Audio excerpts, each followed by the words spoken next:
अभी मैं आपको जहाँ पर वो ब्रह्मदेव ब्रह्म राक्षस जहाँ पर अपना निवास करते हैं उस जगह पे लेके जा रहा हूँ। और मैं तो ब्रह्मदेव ही कहूँगा उनको, क्योंकि वो ब्राह्मण थे। उन्हीं की यहाँ पर कृपा से हमारे गुरुदेव यहाँ पर अपने बसे, उनको उन्होंने बसाया। और यहाँ पर ये जो पेड़ है जिस पर वो निवास करते हैं वो स्वयं साक्षात श्री कृष्ण भगवान के द्वारा अपने हाथों से लगाया हुआ पेड़ है। और यहाँ पर ये जो सामने आप देख रहे हो ना, ये भगवान श्री कृष्ण के सुदर्शन चक्र के द्वारा ये स्वयं निर्मित कुंड है। और पुराणों में इस जगह को कृष्णावटी, मतलब ये जो स्थल है, तीर्थ है, इस नाम से जाना जाता है। अमरकंटक में रहने वाले बहुत कम सूक्ष्म रूप से जिन्होंने हमारे गुरु जी का सानिध्य लिया है उन्हीं को पता है कि ये जगह कौन सी है, वरना इस जगह के बारे में बहुत सारे लोगों को पता ही नहीं है। आने वाले समय में सभी लोग इसका दर्शन करेंगे जब ये मंदिर खुलेगा श्री यंत्र का। पहले एक वीडियो बना चुका हूँ मैं, इस मंदिर के अंदर का पूरा परिसर दिखाया है। अब मैं आपको यहाँ पीछे का पूरा दृश्य दिखा रहा हूँ। ये है वो पेड़ बड़ का जो स्वयं श्री कृष्ण भगवान के हाथों से लगाया हुआ है। इसकी भी एक कथा है, एक कहानी है, मैं आपको सुना देता हूँ। कारण ये है कि इस जगह पर कभी कोई बड़ का पेड़ होता नहीं था पूरे अमरकंटक में। अगर होता तो श्री कृष्ण भगवान को लाने की आवश्यकता ही क्यों पड़ती? थोड़ा सा आप लोग अगर समझ रहे होंगे तो लाने की आवश्यकता ही क्यों पड़ती? ठीक है ना मित्रों? ये है। जय हो ब्रह्मदेव, हर हर महादेव, जय हो। आपका आशीर्वाद लेने आया हूँ। और पहले मैं यहाँ लोगों को, आपको इस इतिहास को बता रहा हूँ, सुन लीजिए। ये जो देख रहे हैं आप तालाब, इस तालाब में ये समझ लीजिए कि कमल भी लग रहे हैं। इस जगह की एक खासियत है कि यहाँ कमल बहुत होता है, ठीक है ना। यहाँ पर इसी पेड़ के बीच में यहाँ पर हमारे वो ब्रह्मदेव जी जो हैं अपना निवास करते हैं। मैंने इनको साक्षात अनुभव किया है। कैसे किया है वो मैं बताऊंगा।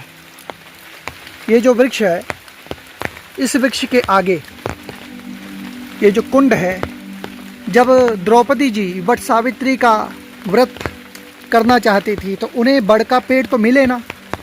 तब श्री कृष्ण भगवान उन्होंने यहाँ पर उनके स्मृति करने से, याद करने से उनको यहाँ पर ये पेड़ लेकर आए और लगाया। और तब से पूरे अमरकंटक में बड़ का पेड़ प्रचुर मात्रा में पाया जाता है। और ये हमारे गुरु मुख से हमने सुनी हुई बात जो है आपको सुनाई है, ठीक है ना। गुरु चरणों में बैठकर जो हमें पता है वही हमने आपको बताया है। और सुदर्शन चक्र के द्वारा उन्होंने यहाँ पर एक तालाब बनाया। मैं एक बार यहाँ पर नहाने के लिए उतरा, तैराकी तो आती नहीं थी, बीच में डूबने वाला था, पर प्रभु कृपा से बच गया। और यहाँ पर हंस ही हंस होते थे पहले गुरुजी के। आज गुरुजी नहीं है तो यहाँ पर इस आश्रम की जो छवि है वो भी वैसी नहीं है। आज मेरा यहाँ ना रहने का ना रुकने का कोई मन भी नहीं करता, लेकिन गुरुजी की समाधि के दर्शन करने थे। गुरुजी की जब शरीर छूटा तो गुरुजी के याद करने पर भी मैं यहाँ दुर्भाग्यवश आ ना पाया। लेकिन इनकी भी एक कथा है कि यहाँ पर जो ब्रह्मदेव हैं, हमारे गुरुदेव जब 12 वर्ष की उम्र में यहाँ आए तो कहते थे कि यहाँ पर इन्होंने बड़े प्रकार से उनको यहाँ ना रहे इस प्रकार से परेशान किया। लेकिन गुरुदेव भी गुरुदेव थे, वो भी कोई सामान्य नहीं थे, सिद्ध थे। उन्होंने यहाँ अपने कोई मंत्र का, गायत्री का पुरस्चरण कर रहे थे, उस वक्त बताया उन्होंने। तो यहाँ पर जब वो अनुष्ठान कर रहे थे तो उसके दौरान ही इन्होंने दर्शन दिया और कहा कि मैं यहाँ इस जगह का मतलब क्षेत्रपाल हूँ, यहाँ की रक्षा करता हूँ, ये क्षेत्र मेरे ही अंतर्गत आता है। और तब से यहाँ फिर गुरुदेव को उनका आशीर्वाद मिला, इनका जो यहाँ पर हैं। और तब गुरुदेव ने कहा कि एक समय ऐसा हुआ कि मैंने इनको पूछा कि आप मुझे कुछ बताएं कि अगर मैं आपके लिए कुछ कर सकूं उद्धार के लिए। इन्होंने कहा कि नहीं नहीं, मेरी 1000 वर्ष की उम्र है और उसके बाद मेरा शरीर अपने आप छूट जाएगा और मैं आगे को अपने मार्ग में बढ़ जाऊंगा। तो इसलिए गुरुदेव ने कुछ नहीं करवाया। और यहाँ पर ये समाधि है, ये जो सामने आप देख रहे हैं, ठीक है ना, यहीं पर उन्हीं का अपना शरीर जो है, जो ब्रह्मदेव की मैंने बात कही, यहीं पर उन्होंने अपना शरीर त्याग किया था। कारण ये था कि जब तपस्या करने के बाद उनको उनके मन सिद्धि इच्छा जो पूर्ति नहीं हुई, तो महात्माओं की बातें होती हैं, हम इसमें कुछ नहीं बोल सकते, उन्होंने अपने शरीर का ही त्याग कर दिया। तो जिस कारण से शरीर का त्याग करना आत्महत्या कहा जाता है और उसमें आदमी को कहीं ना कहीं किसी न किसी योनि को प्राप्त होना पड़ता है। तो ब्राह्मण थे, तो ब्राह्मण होने के कारण से ये ब्रह्मदेव जो है ब्रह्म राक्षस की योनि को प्राप्त हुए। और मैंने इन महात्मा के दर्शन किए हैं। कैसे?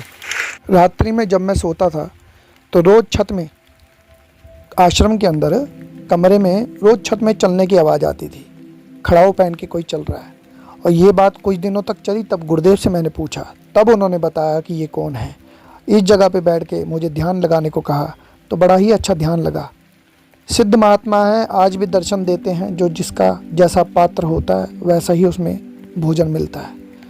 तो गुरुदेव की कृपा से इनका दर्शन भी हुआ। भगवान शंकर का वैसे भी स्वरूप माना जाता है बट वृक्ष को, बहुत प्राचीन है, बहुत प्राचीन, मतलब समझिए द्वापर का वृक्ष है, कोई आज का वृक्ष नहीं है। और द्वापर के वृक्ष का दर्शन करना कोई छोटी मोटी बात नहीं है। हर हर महादेव, नर्मदे हर।